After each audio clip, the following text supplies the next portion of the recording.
Forget everything you've heard from polished TV anchors, political analysts, and endless documentaries that reduce Israel to checkpoints, religion, and conflict. Forget the tired images of soldiers, barbed wire, ancient ruins, and desert landscapes shown over and over again on international news. Because the real Israel feels nothing like the version most people imagine. Most outsiders arrive expecting a spiritual trip. They think they're coming to walk through biblical streets, float in the Dead Sea, eat hummus, maybe find some kind of peace under the Mediterranean sun. But Israel doesn't give you peace, not even for a second. The moment you step off the plane, the country hits you with a strange kind of pressure. Not just heat, not just noise, something heavier.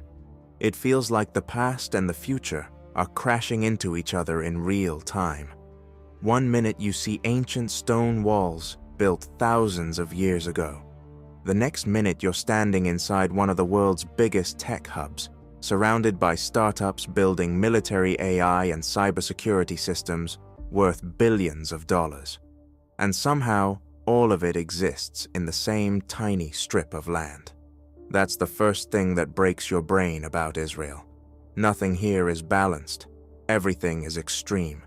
Religious fanatics walk side by side with tattooed software engineers. Teenagers carrying assault rifles stop for coffee before heading to military bases. Luxury skyscrapers rise above cities where air raid sirens can interrupt dinner at any moment. And the strangest part is that people here seem completely used to it. Israel runs on a mentality the rest of the world struggles to understand. A mix of confidence, aggression, survival instinct, and pure refusal to collapse under pressure. Israelis even have a word for it. Chutzpah. That reckless belief that impossible things can still be done if you push hard enough.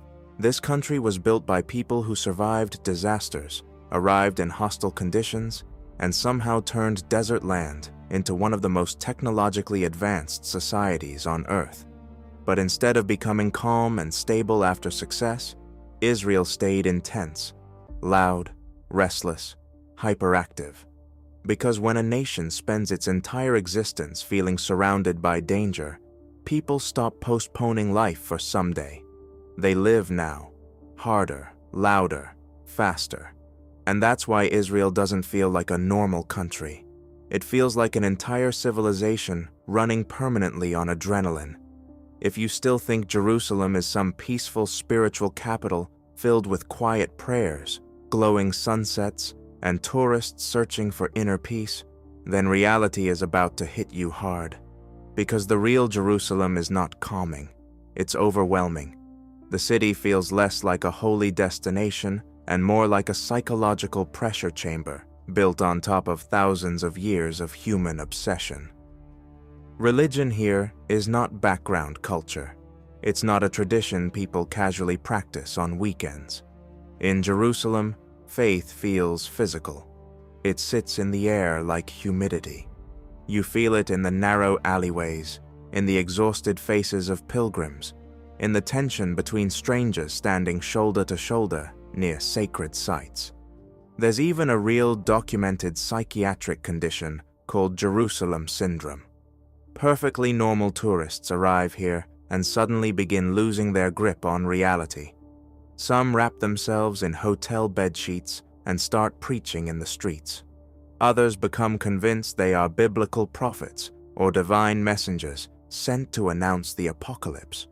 And the most disturbing part is how routine this has become for local authorities.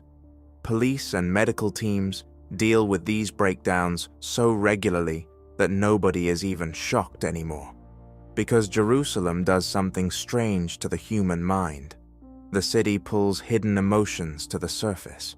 Fear, obsession, fanaticism, guilt, hope, desperation.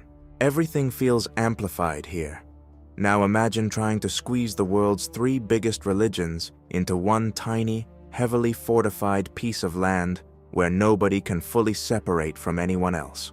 Jews, Muslims, and Christians all sharing the same cramped streets, the same sacred spaces, the same ancient stones soaked in centuries of blood and conflict.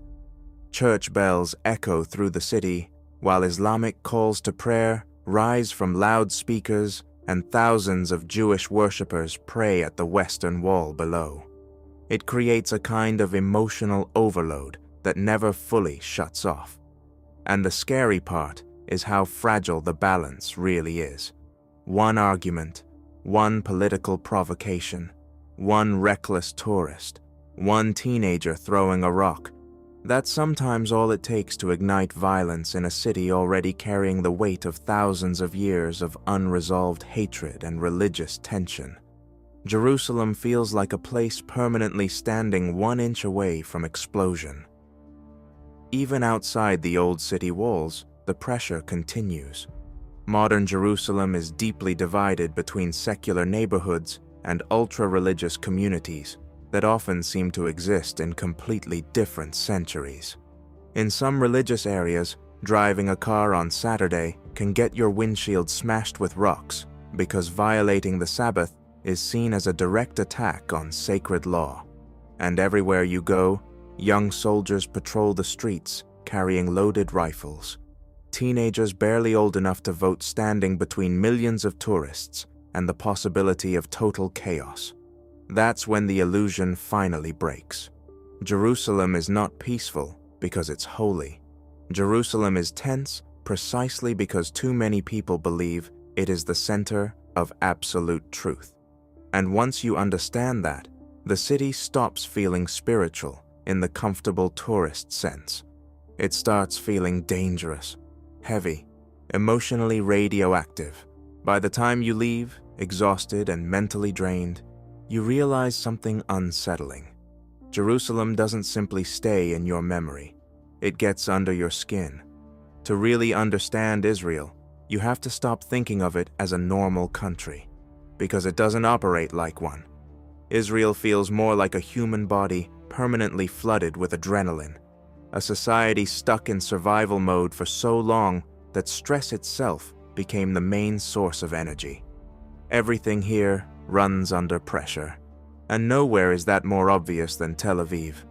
From the outside, Tel Aviv looks like a modern Mediterranean dream.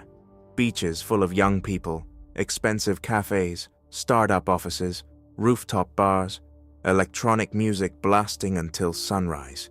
A city obsessed with freedom, nightlife, technology, and pleasure. But underneath all of that is a constant awareness that the entire system could shift into emergency mode at any second. That's the contradiction at the center of Israel. In most places, living near danger slowly crushes people emotionally. It makes society slower, more cautious, more withdrawn. But Israel reacted differently. Instead of shutting down under pressure, the country learned how to turn fear into fuel. People here live with an intensity that feels almost unnatural. Relationships move faster. Businesses move faster. Conversations become arguments in seconds. Ideas are tested immediately.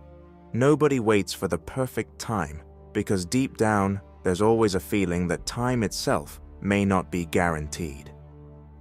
You can walk into a crowded bar in Tel Aviv and hear people discussing artificial intelligence investments, military reserve duty, politics, and weekend beach parties, all in the same conversation, while loud techno music shakes the walls around them. And somehow, nobody finds this strange, because Israeli society adapted to instability in a very dangerous way. It normalized it. That's the core diagnosis. The country learned how to function inside permanent tension instead of trying to eliminate it. And after enough years, tension stopped feeling temporary. It became the natural state of existence. That's why air raid sirens create such a surreal reaction in Israel. In many countries, incoming rockets would cause total panic. But here, people sometimes step onto balconies or beaches to watch Iron Dome intercept missiles in the sky like it's some bizarre fireworks display. Not because they're fearless superheroes, but because the human brain cannot stay terrified every single day forever. Eventually, it adapts, and adaptation changes people. Children grow up learning where bomb shelters are before they fully understand politics. Teenagers move almost automatically from high school into military service. Adults check missile alert apps the same way people elsewhere check weather forecasts. War stopped feeling like an interruption. It became infrastructure. That's what makes Israel psychologically different from most countries. The emergency is built directly into daily life. It exists in architecture, education, technology, transportation, and social behavior. The country behaves like a nervous system, permanently preparing for impact. And strangely, that pressure also produces enormous energy. It creates speed, innovation, adaptability. Israeli startups move aggressively because the culture itself rewards fast reactions and improvisation. People speak directly because nobody feels there's time for politeness or emotional distance. Entire industries were built by former military intelligence officers trained to make rapid decisions under extreme pressure. But there's a hidden cost to living this way. No human body can stay overloaded with stress hormones forever without damage. Eventually, the nervous system starts burning itself out. Sleep becomes harder. Patience disappears. Anxiety becomes background noise. People stop noticing how exhausted they actually are because exhaustion itself becomes normal. Israel increasingly feels like a society trapped inside that exact condition. The country still functions brilliantly in many ways. Restaurants stay full. Startups keep growing. Beaches remain crowded. The nightlife never really stops. But underneath all of it sits a constant emotional fatigue that nobody fully escapes. That's the real metaphor of Israel, a nation living permanently on emergency electricity. Always alert, always reactive, always moving. A society so deeply adapted to crisis that it no longer remembers what true calm even feels like. And the frightening part is that this same pressure both powers the country and slowly damages it at the same time. From a distance, Israel looks almost superhuman. A tiny country surrounded by enemies, constantly under pressure, yet somehow producing world-class technology, military systems, medical research, and billion-dollar startups at a speed that makes much larger nations look slow and outdated. People see the headlines and imagine a perfectly disciplined machine running with absolute efficiency. Then you actually live there for a while, and you realize the entire system feels like it's being held together with stress, improvisation, and pure survival instinct. Israel doesn't function like a calm, stable society. It functions like a country permanently reacting to emergencies in real time. The strange part is that this chaos often produces incredible results, but it also creates deep cracks everywhere beneath the surface. The first thing you notice is pressure. Everything feels overloaded. The roads are overloaded. The housing market is overloaded. The schools, hospitals, transportation systems, and public services all feel stretched beyond their limits. Tel Aviv especially looks glamorous in photos, but daily life there can feel brutal. Young professionals earning salaries that would be considered excellent in many countries still struggle to afford tiny apartments with leaking pipes and crumbling walls. People work non-stop just to stay in place, and over time, that pressure reshapes behavior. Israelis move fast because slowing down feels dangerous. Conversations become aggressive because everyone feels mentally overloaded. Drivers scream at each other in traffic. Customers argue inside supermarkets. Bureaucratic offices feel less like public institutions and more like survival arenas, where you have to physically push through noise and confrontation just to solve basic problems.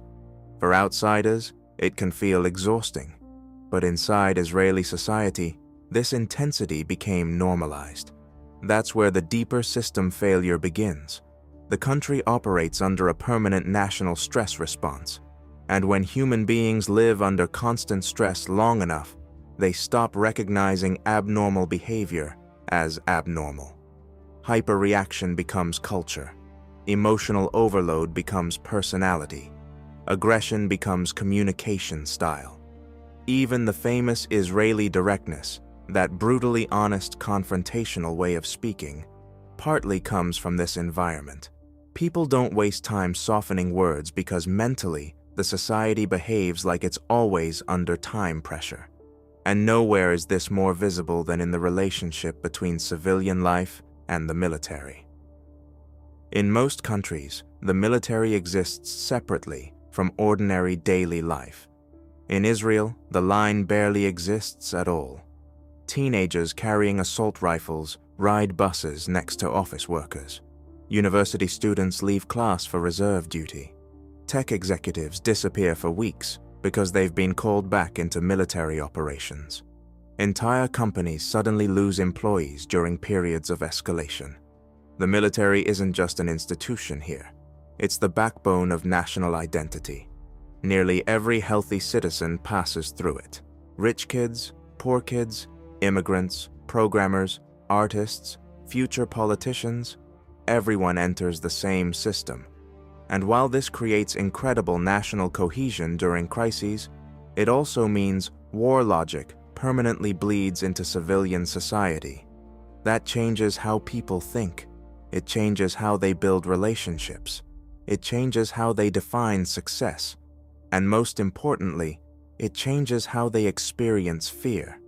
Because when emergency readiness becomes part of normal life, people stop treating danger like something temporary. They start organizing their entire existence around it. You see it in the architecture. Bomb shelters everywhere, reinforced rooms inside homes, missile warning apps on every phone, parents teaching children what to do during rocket attacks before they even fully understand the conflict itself. The society learned how to absorb constant instability, but adaptation comes with hidden damage. Many young Israelis leave military service carrying deep anxiety, trauma, or emotional exhaustion they rarely discuss openly. Some throw themselves into work obsessively. Others disappear into non-stop nightlife, parties, drugs, travel, or startup culture. Tel Aviv often feels less like a relaxed modern city and more like a population collectively trying to outrun psychological burnout. And while all this is happening, the country's internal divisions keep growing. From outside, Israel is often imagined as one unified nation standing together against external threats. Reality is much messier. The secular tech-driven population and the ultra-Orthodox religious communities increasingly feel like separate civilizations trapped inside the same borders. Their lifestyles, values, education systems, and visions for the future barely overlap anymore. In Tel Aviv, people build AI startups, support liberal social policies, and live highly globalized lifestyles connected to Europe and America. Meanwhile, in some ultra-religious neighborhoods, entire communities reject much of modern secular culture altogether. Internet access is restricted. Religious law dominates daily life. Military service is often avoided. Large families survive heavily on government support. And the tension between these worlds grows more explosive every year. Secular Israelis increasingly feel they are carrying the economic and military burden of the entire country, while religious populations gain political influence without participating equally in those responsibilities. Religious communities, meanwhile, often see secular society as spiritually empty, morally corrupt, and disconnected from Jewish identity itself. This creates a dangerous political reality. Every election starts feeling existential. Every coalition becomes unstable. Every compromise looks like betrayal to somebody. Mass protests block highways. Religious extremists clash with police. Political debates escalate into emotional warfare.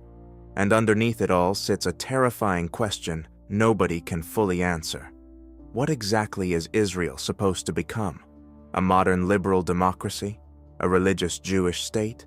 A military fortress? A global tech empire?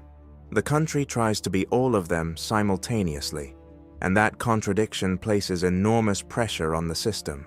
Even the famous startup economy hides deeper instability. Israel's technology boom depends heavily on military intelligence networks, high-pressure innovation culture, and non-stop global investment confidence. But the entire structure also depends on people continuing to tolerate extraordinary levels of stress and uncertainty. And increasingly, many are exhausted. The housing crisis keeps worsening. Political polarization deepens. Military tensions never fully disappear. The cost of living keeps climbing. And psychologically, the country feels permanently overheated. That's the real system failure hiding beneath Israel's image of strength. The country became incredibly skilled at surviving emergencies. But surviving emergencies is not the same thing as building long-term emotional stability. Israel reacts brilliantly to crises. The problem is that the crisis never fully ends. So the system keeps running hotter and hotter, year after year, powered by adrenaline, fear, urgency, and collective pressure. And no system, human or national, can stay permanently overloaded forever without eventually starting to break itself apart from the inside. The real damage in Israel doesn't only happen during wars, terrorist attacks, or political crises. The deeper collapse happens slowly inside ordinary daily life. Because when an entire society spends decades living under pressure, eventually the stress stops being an event and becomes the atmosphere people breathe every single day. That's what outsiders usually fail to understand. In Israel, normal life never feels completely normal.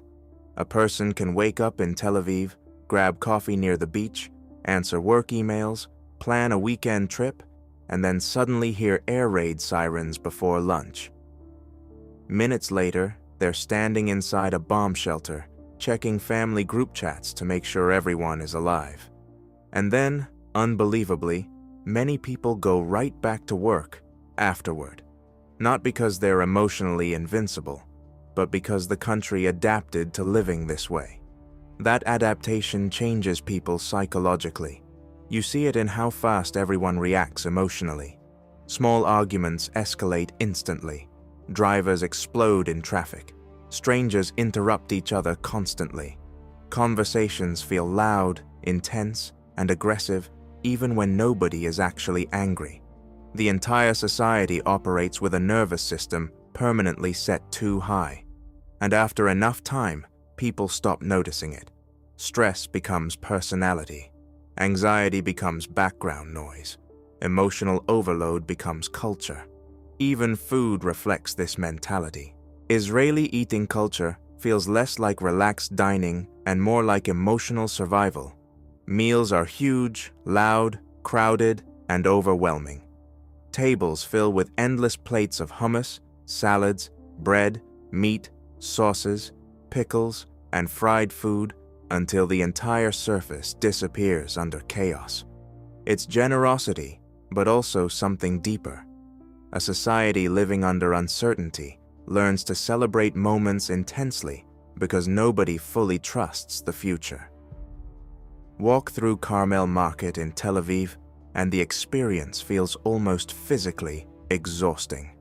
Vendors scream prices over each other while music blasts from cheap speakers. People push through narrow spaces, carrying bags of spices, meat, vegetables, and hot bread. The heat, noise, smells, and constant human contact hit your brain all at once. To tourists, it feels chaotic. To locals, it feels alive. Because Israeli society learned to associate intensity with normality. Silence almost feels suspicious. That same intensity dominates nightlife too. Tel Aviv after dark looks like a city trying desperately to outrun something. Clubs stay open until sunrise. Beaches remain crowded late into the night. Bars overflow with people drinking, dancing, arguing, flirting, and moving non-stop. At first, it feels exciting. Then eventually you notice something darker underneath it. A lot of people here aren't simply partying for fun. They're burning through stress, trying to force themselves to feel alive harder and louder than the fear surrounding them. Many young Israelis grow up expecting military service before adulthood truly begins. Some lose friends during attacks or operations. Others leave the army carrying trauma they barely discuss openly. So the nightlife becomes more than entertainment. It becomes release, escape, temporary emotional anesthesia. The city often feels like a giant pressure valve. And then there's the economic pressure crushing everything underneath. Israel is brutally expensive.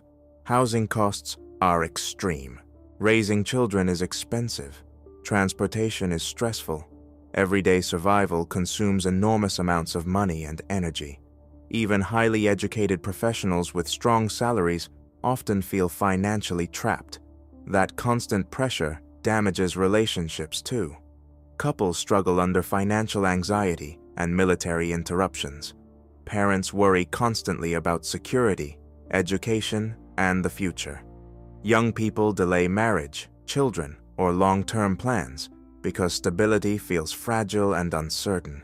Even rest starts feeling artificial. People go to the beach, work out obsessively, meditate, travel abroad, and drink expensive coffee, trying to create moments of calm inside a society that rarely actually slows down mentally. And then suddenly, another military escalation begins. Reserve soldiers disappear from offices overnight. Fathers leave families. Business owners abandon companies. Teachers, doctors, programmers, and engineers switch instantly from civilian routines back into military structure. Entire communities reorganize around emergency mode again. Children notice it. Families feel it. Relationships absorb the strain. And once the escalation ends, society never fully returns to normal because psychologically, it was never fully normal to begin with. That's why emotions in Israel often feel so amplified. Friendships become intense very quickly. Romantic relationships move fast. Political arguments explode emotionally. Family bonds become incredibly strong, but also emotionally exhausting. People love loudly here, fight loudly, celebrate loudly, mourn loudly. Everything feels emotionally turned up to maximum volume. Because deep down, many people carry an unspoken awareness that life here can change instantly. And over time, that awareness reshapes identity itself. Some Israelis travel abroad and suddenly feel uncomfortable in calmer countries. Quiet streets feel strange. Predictable routines feel emotionally empty. Polite distance feels cold.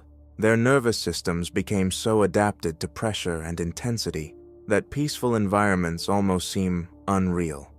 That's the hidden collapse happening beneath daily life. Not dramatic destruction, not visible catastrophe, but the slow psychological transformation of an entire population that has lived under continuous tension for so long it no longer remembers what true calm feels like. And yet somehow, life continues. People still fall in love, they still build companies, they still fill restaurants and beaches, they still dance until sunrise. Families still gather around massive dinners, arguing about politics, while children run through crowded apartments and old relatives yell advice nobody asked for. That's the strange miracle and tragedy of Israel at the same time.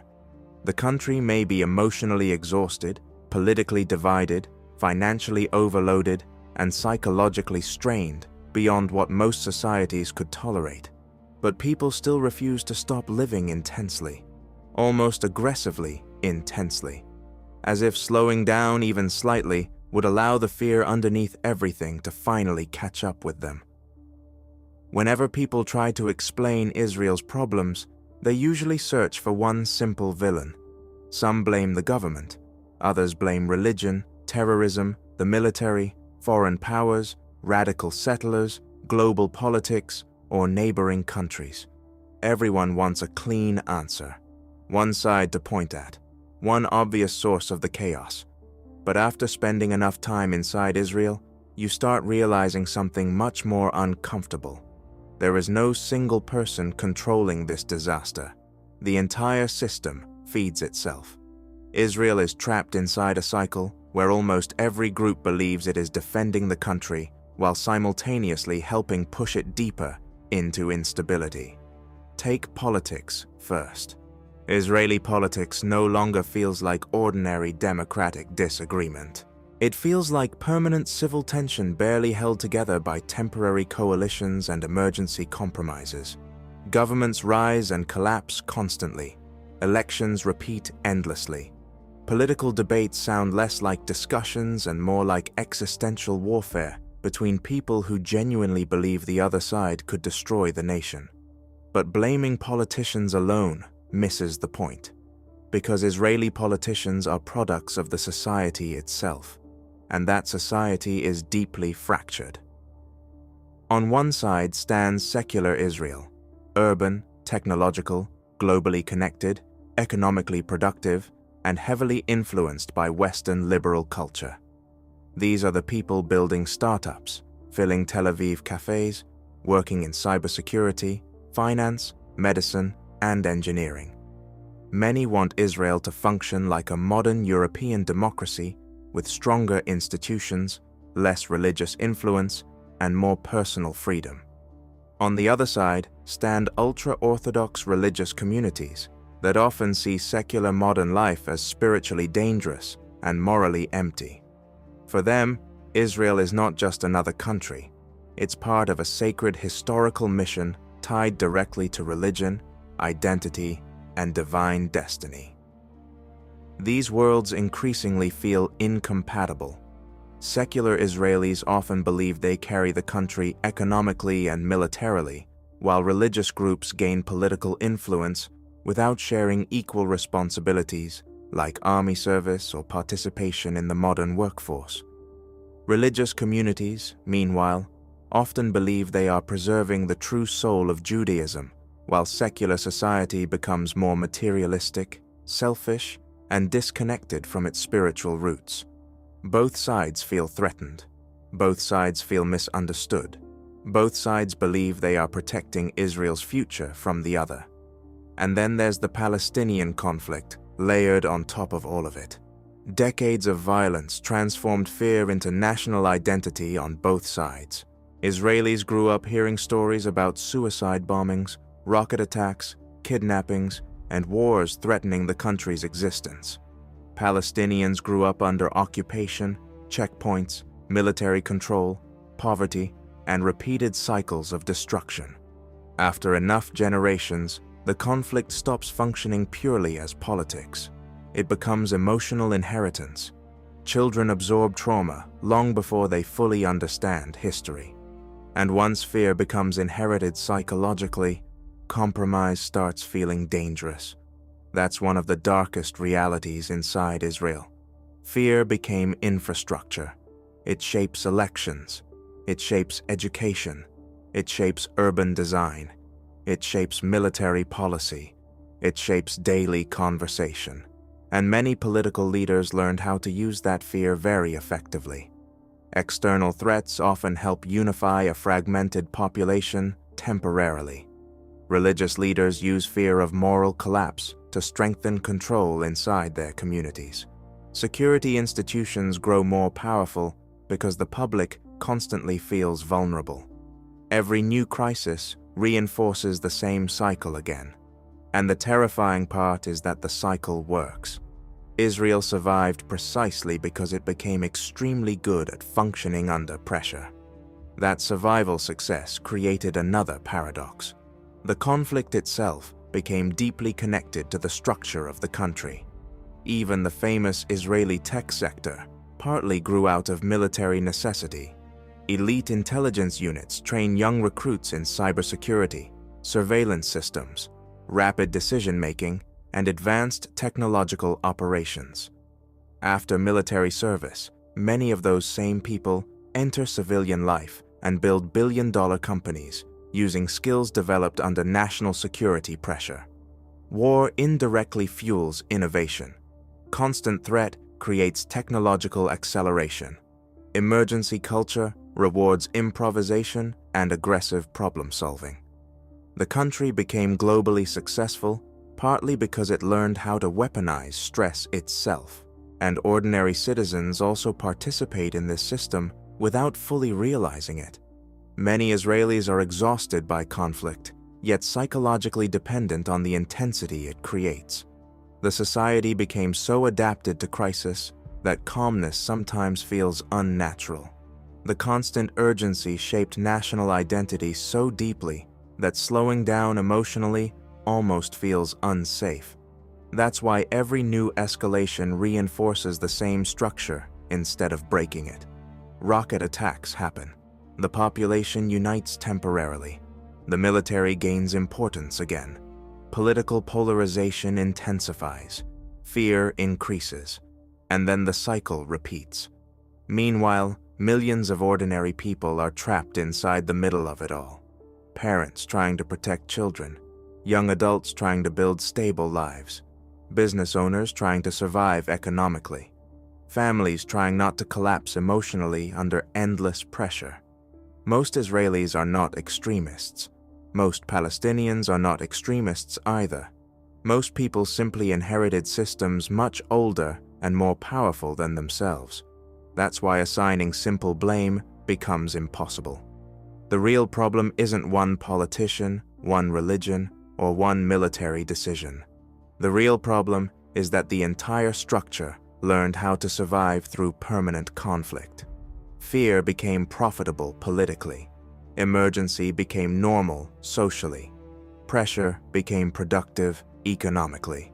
And once a society reaches that point, escaping the cycle becomes incredibly difficult, because solving the conflict would require more than military agreements or political negotiations. It would require rebuilding the emotional foundation of an entire nation, a nation that no longer fully remembers who it is without fear. The most dangerous thing about Israel is not what is happening right now. It's what is quietly building underneath everything, layer by layer, year after year, because a country that has learned to survive through constant pressure eventually reaches a point where survival itself starts to damage the future it is trying to protect. On the surface, Israel still looks strong. The military is powerful. The tech sector is booming. The economy is innovative. The society is highly adaptive. But underneath this image of strength, multiple long-term fractures are slowly widening at the same time. And the first one is demographic. Israel is changing its internal balance. Ultra-Orthodox communities are growing significantly faster than the secular population. That shift is not just cultural, it is structural. Because different parts of society are not only living different lifestyles, they are moving toward completely different futures. A modern high-tech economy requires broad participation in education, military service, and the workforce. It requires engineers, doctors, scientists, entrepreneurs, and taxpayers who all contribute to a shared system. But a growing part of the population is increasingly disconnected from that model. Large communities prioritize religious study over secular education, avoid military service in many cases, and rely heavily on state support systems. This creates a slow structural imbalance. A smaller and smaller productive base carries a heavier and heavier national burden, and that burden is already visible. Young secular Israelis feel it first. They work longer hours, pay higher taxes, serve in the army, and still struggle with rising housing costs and economic pressure. Many begin to feel that the system is becoming unsustainable for them personally. That is where the second future risk appears: silent emigration. Highly educated professionals, engineers, doctors, and entrepreneurs increasingly look at life outside Israel and start imagining something simpler. Not necessarily wealthier, but calmer, less emotionally intense, less militarized, less permanently on edge. Countries like Germany, Canada, Portugal, or the United States begin to look attractive not because Israel has no opportunities, but because it has too much pressure attached to those opportunities. And when the most mobile, productive part of a society starts quietly considering leaving, it creates a long-term instability that is extremely difficult to reverse. At the same time, external security threats do not disappear. The region remains volatile. Conflicts can escalate quickly. Iran, Hezbollah, Gaza, and other regional actors keep the possibility of large-scale confrontation permanently alive. Even when things appear calm, the underlying military readiness never fully goes away. But modern warfare is no longer only about territory or battlefield victories. It is about economic disruption, psychological exhaustion, and long-term societal fatigue. Each escalation leaves behind invisible damage: trauma, anxiety, economic interruption, political polarization, and a deeper emotional exhaustion that accumulates across generations. Israel has become extremely good at responding to crises quickly, but it is not designed for continuous emotional recovery. That creates a dangerous pattern. The country can survive every individual shock, but slowly accumulates damage from all of them combined. Another major pressure point is dependency on technology. Israel's global strength is deeply tied to its tech ecosystem: cybersecurity, defense systems, artificial intelligence, surveillance technologies, and high-level startups. Much of this innovation is driven by military experience and high-pressure environments. But this creates a paradox. The same conditions that produce technological success are also conditions of long-term instability. A society cannot permanently rely on emergency-level stress to generate innovation without eventually paying a psychological cost. The system becomes extremely efficient, but also increasingly fragile emotionally. And that fragility does not show immediately. It shows slowly through burnout, political tension, social fragmentation, and rising internal conflict between different visions of the country's future. Because Israel is not just facing external threats, it is also facing a growing internal identity crisis. What is it supposed to be? A liberal Western-style democracy? A religious nation-state? A permanent security fortress? A global tech powerhouse? All of these identities exist simultaneously, but they increasingly pull in different directions. And the longer this tension continues, the harder it becomes to maintain a shared national direction. Political polarization reflects this breakdown clearly. Elections feel less like routine democratic processes and more like existential battles over the country's identity. Governments collapse frequently. Coalitions are unstable. Public protests are massive and emotionally charged. Trust in institutions slowly erodes. At the same time, daily life continues at high speed. People still work, build companies, go to the beach, raise families, travel, and socialize intensely. But underneath this normality is a growing sense of fatigue, like a system running at maximum capacity for too long without enough recovery time. This is where the real future risk becomes psychological. Israel has trained generations of people to function under constant alertness. That creates a population that is incredibly resilient in crisis, but also increasingly dependent on crisis-level stimulation. In calmer environments, some people feel uncomfortable, even disconnected. Silence feels strange. Predictability feels unnatural. The nervous system becomes conditioned to expect tension. That means the society is not only dealing with external threats, it is also dealing with an internal psychological dependency on urgency itself.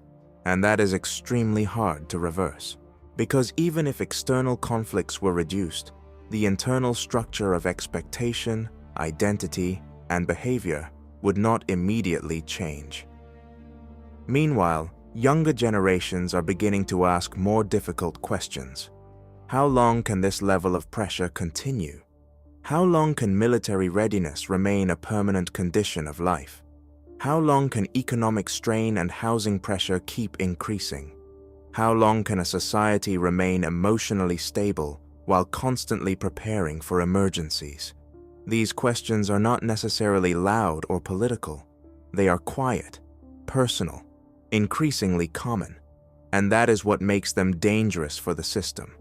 Because Israel does not face a single point of collapse, it faces gradual accumulation, a slow buildup of demographic imbalance, political fragmentation, psychological fatigue, economic pressure, and constant security tension, all happening at the same time.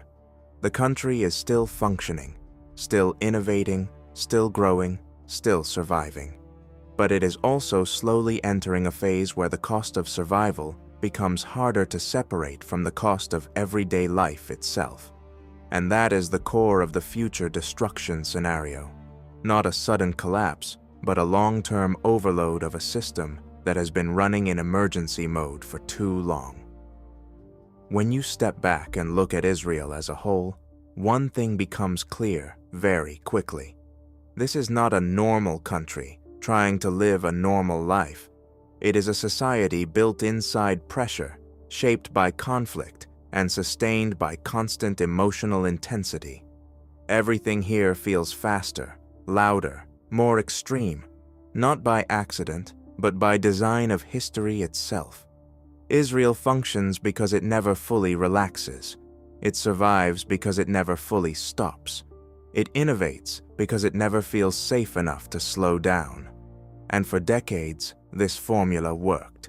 It produced military strength, technological breakthroughs, economic resilience, and an almost unbelievable ability to adapt to crisis after crisis. From the outside, it can look like a success story built in the middle of chaos.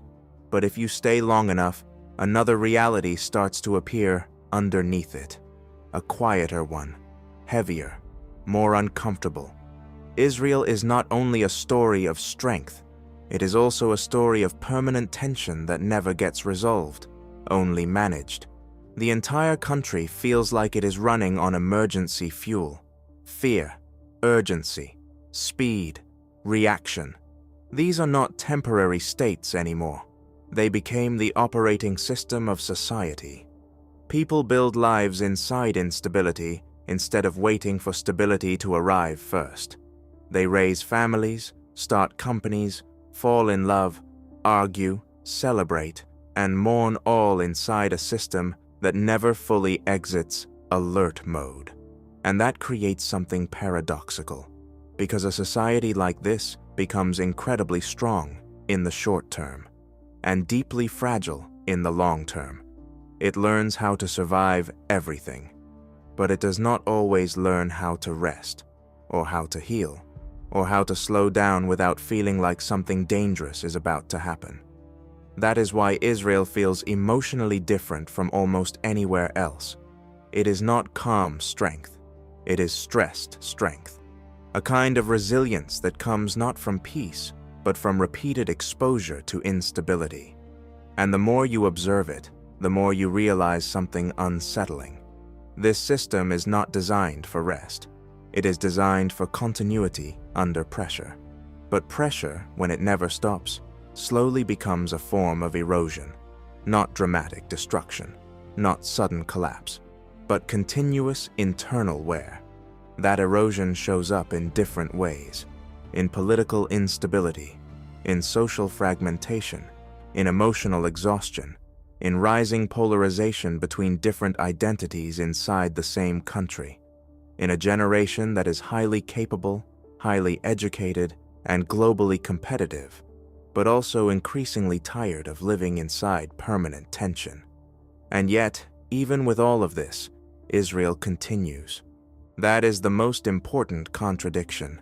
The country is both extremely fragile and extremely resilient at the same time. It can absorb shocks that would destabilize many other nations. but it also carries internal pressures that never fully disappear. So the question is not whether Israel will survive the next crisis. It almost certainly will. The real question is, what kind of society will remain after years of accumulated pressure, unresolved internal divisions, and continuous external threat? Because over time, something changes in the collective psychology. People become faster, but also more tense, more capable, but less patient, more innovative, but more emotionally exhausted, more connected to survival, but less connected to calm. And eventually, even success starts to feel like another form of pressure. This is the final paradox of Israel. It is a country that learned how to win against instability, but never fully learned how to live without it. And that raises a deeper question that does not have a simple answer. Can a society built on permanent emergency ever transition into something peaceful without losing the very traits that kept it alive? Or does the system only function as long as the pressure continues? There is no clean conclusion here, no simple resolution, no clear ending, because Israel is not a finished story.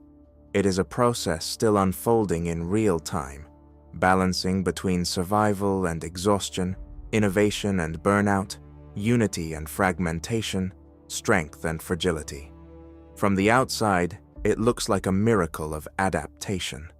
From the inside, it often feels like a society constantly holding itself together through sheer intensity. And maybe that is the most honest final image. A country that refuses to stop moving forward, not because it feels stable, but because stopping for too long has never felt like a safe option.